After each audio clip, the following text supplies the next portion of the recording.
Montana Territory, 1879. The sun had barely crested the jagged line of the Absaroka Range when Jenna Whitmore stepped off the eastbound stage in the dry dirt town of Laurel Creek, a suitcase in one hand, a sleepy-eyed 6-year-old girl holding the other, and a baby boy on her hip.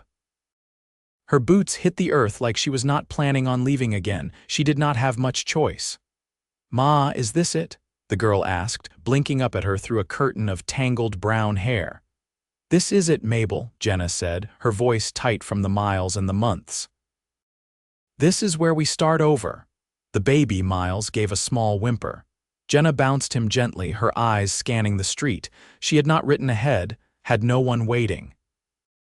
But when you had been left behind in Kansas by a man who had promised forever and delivered nothing but a cold doorstep, you learn not to count on much other than your own grit. Laurel Creek was not much. A few buildings lining a dusty road, a crooked church steeple, a mercantile, and a saloon that already had men on the porch drinking from tin cups though it was not yet 7. She tugged Mabel's hand, adjusted Miles on her hip, and walked toward the mercantile. She needed work. A roof. Somehow she would make do.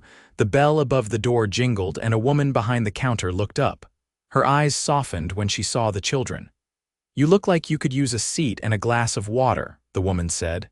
"I could use a job," Jenna answered. The woman gave a nod like she had heard that before. "Name's Ruth. I keep the store with my husband. There's not much work in town. Ranches out west might be needing help come roundup season, but that's months off." Jenna's heart sank. Miles started to cry. She thanked Ruth for the water, sat on a crate to nurse him, and tried to keep Mabel from wandering too far. She did not notice the man entering until she heard boots pause just behind her. "That your baby crying?" a deep voice asked, quiet but solid. Jenna turned to find a tall man in a trail-worn coat, dust on his shoulders, a rifle slung across his back. Something in his eyes made her sit up straighter. "Yes," she said. "He cries, he eats. He is alive, that is enough for me right now." The man looked at her for a long moment, then nodded once.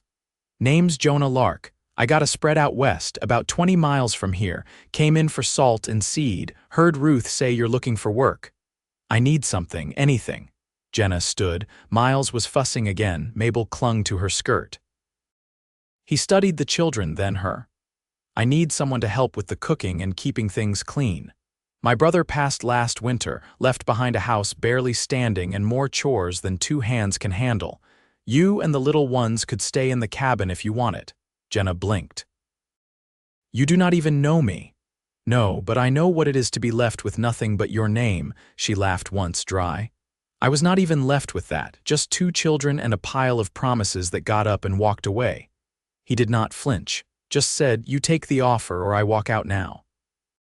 Jenna looked down at Mabel, who looked up with wide eyes. "I'll work hard. I do not want charity." "I never offered it."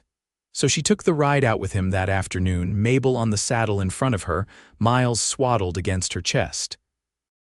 The wind slapped her cheeks and the prairie stretched wide, golden and endless. She did not speak, and neither did he. But she noticed the way his horse was always steady beneath her, and how he slowed for every rough patch. The cabin was humble, a single room, a stove, a bed, and a cot. But it was dry, it was safe, and it was hers for now. That night she cooked beans and cornbread. Mabel fell asleep on a quilt before the fire. Jenna sat on a stool feeding Miles when Jonah returned from the barn. "You do not talk much," she said. He shrugged, hanging his coat. "Never saw the use unless I had something worth saying." She looked up. "And do you?" He met her eyes. "I said I would give you work. I meant it. I said I would give you shelter. I meant that too." She laughed softly. "And if you say something foolish like forever," his face stayed calm, "then I will just have to build something to prove it."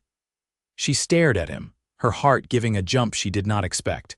He walked past her, knelt beside Mabel to pull the blanket higher over her shoulders, and then nodded once to Jenna before stepping back out into the night without another word. She held Miles a little tighter and listened to the wind against the walls. She had come west with nothing but her name and her children. Now a stranger had offered her shelter and a job and something else, maybe, that she dared not think about just yet. But she had not laughed from cruelty. It was just that once, someone had promised forever and left her hauling water alone. Still, there was something in the way Jonah Lark had looked at her. Not pity, not want, just quiet steadiness. Like he meant everything he said. And she was starting to wonder what it might feel like to believe someone again. Morning came gray and windless. The plains outside the cabin were flat as a held breath, the frost clinging pale to the grass. Jenna stood at the stove, sleeves rolled to her elbows, stirring cornmeal into a pot. Miles lay swaddled in a wooden crate lined with spare cloth, his small chest rising and falling in sleep. Mabel sat near the hearth, threading twine through a broken doll's arm. Jonah entered without a word, the cold following him. He set a bundle of split wood near the door and shook out his hat, eyes flicking toward the children, then to her. "Storm's coming," he said, voice low. "By nightfall," Jenna nodded, pouring a measure of hot water into a basin. "You'll need to bring in the chickens. They stay in the lean-to," he said. "Won't freeze unless the wind shifts north sudden." She looked up from the basin. "Is there anything I ought to be doing?" He took a moment with his answer. "I've got fence to check. If you want to come, bring the girl." "You'll both see the land."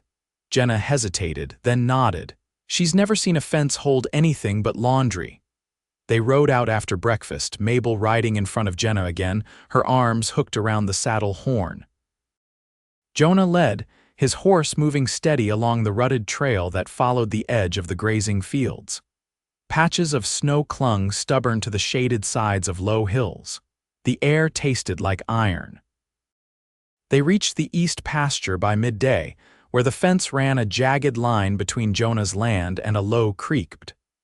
Several posts leaned at angles, some wire pulled loose. Jenna dismounted, lifting Mabel down carefully. "Is this where the cattle wander off?" "That's the trouble," Jonah said, pulling a coil of wire from his saddlebag. "Water draws them. If they push through, they don't come back easy." Mabel crouched near a patch of frozen sage, poking at it with a stick. Jenna watched her a moment, then turned to Jonah. "You do all this alone?" He didn't answer right away. He knelt to brace a post with his knee and began lacing wire through a metal loop. "Wasn't supposed to be that way. My brother was the one meant to take over." "I was just passing through." Jenna crouched beside him, hands resting on her skirt. "What changed?" "I buried him." He yanked the wire taut. "Didn't see the point in drifting after that." She studied the side of his face, the way the lines around his eyes deepened when the wind picked up. "You didn't plan to stay," she said. "No. And yet here you are, with a cabin, cattle, and a woman with 2 children sleeping under your roof." He straightened, brushing his palms on his jeans. "What do you think of the land?" She looked out past the fence to the open stretch beyond. The sky pressed low and wide above it all, a hawk turning slow circles overhead. "It's quiet, and it doesn't pretend to be anything it's not." He nodded once and began walking back toward the horses. Jenna followed, leading Mabel by the hand. As they rode back, the wind shifted.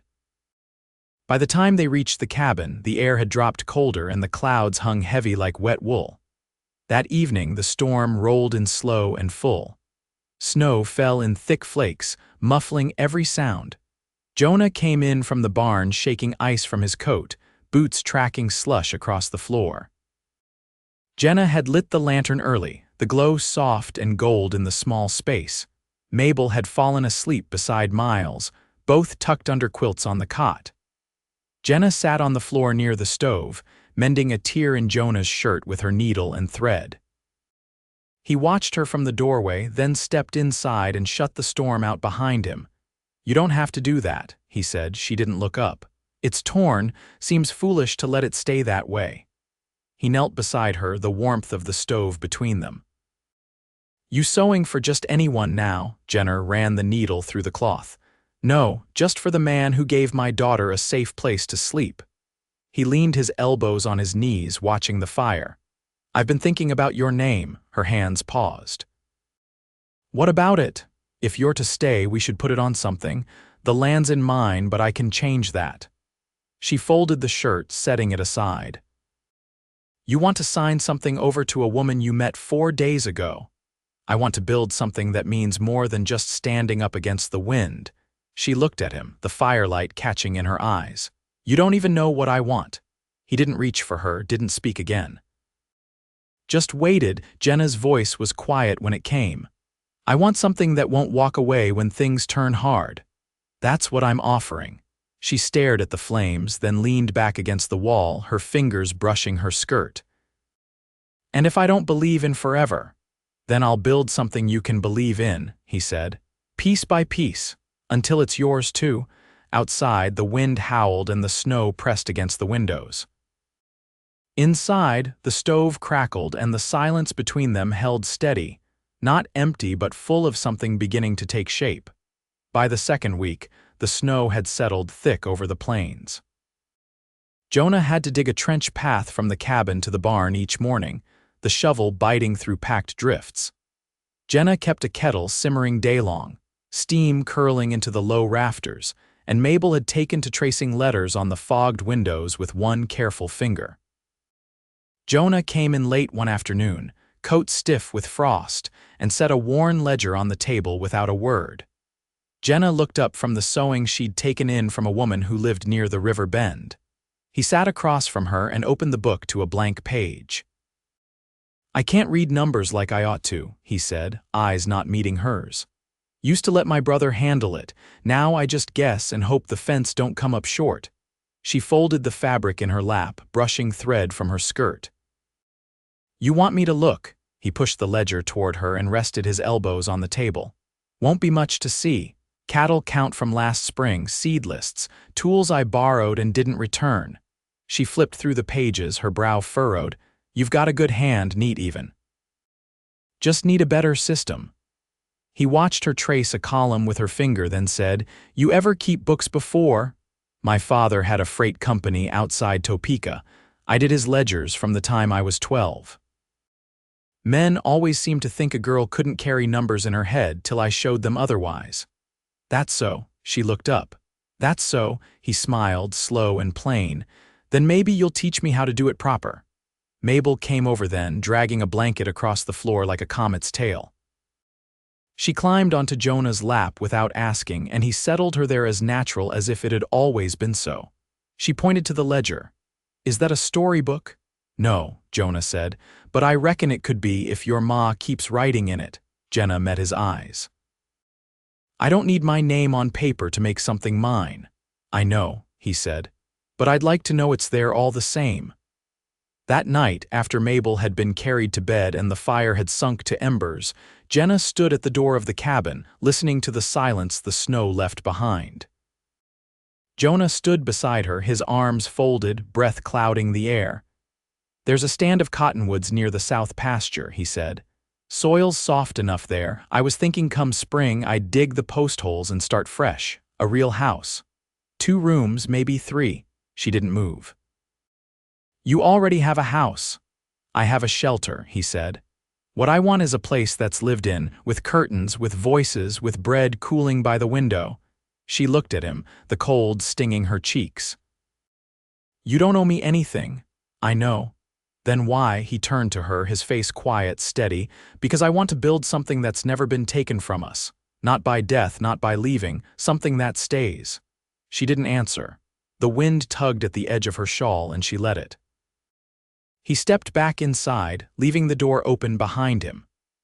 Jenna stood there another moment, the snow falling light and soundless around her, and then she followed him in, closing the door gently behind her, the snow lifted by the second week of March.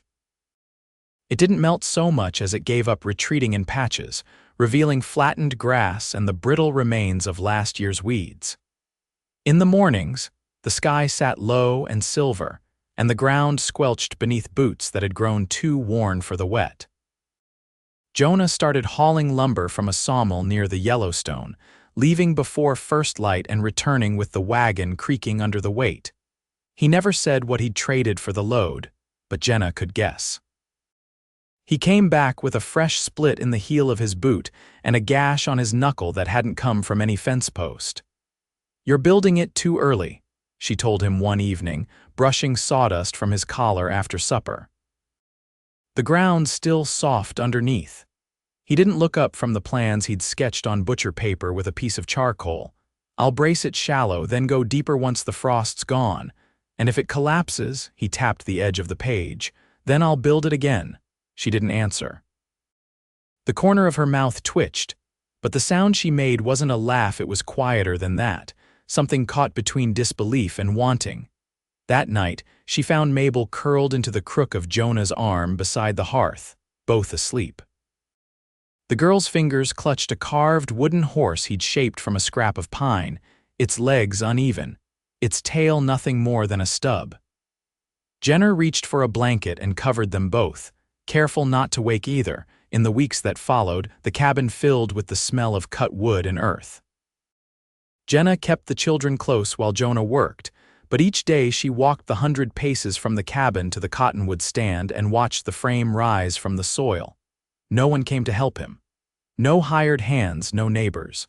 Just Jonah with his hammer and patience, measuring twice, cutting once. One afternoon, she carried a pail of water from the creek and found him placing the first floorboard. The sun sat low behind him, throwing the beginnings of the house into long shadow. "You didn't mark the beam yet," she said, setting down the pail. "I know," she waited, brushing her palms on her apron. "Are you going to?" He turned, lifting the hammer from the joist. "Only if you want it there." She crossed the space between them, stepped over the corner post and looked down at the beam. His pencil lay beside it, worn to a stub. She picked it up, knelt, and pressed the point to the wood. Her hand hesitated. "What name do you want me to write?" she asked. He crouched beside her. "Yours," she breathed out slow. "I don't know if it belongs here." "It does," he said, quiet, "and it always did."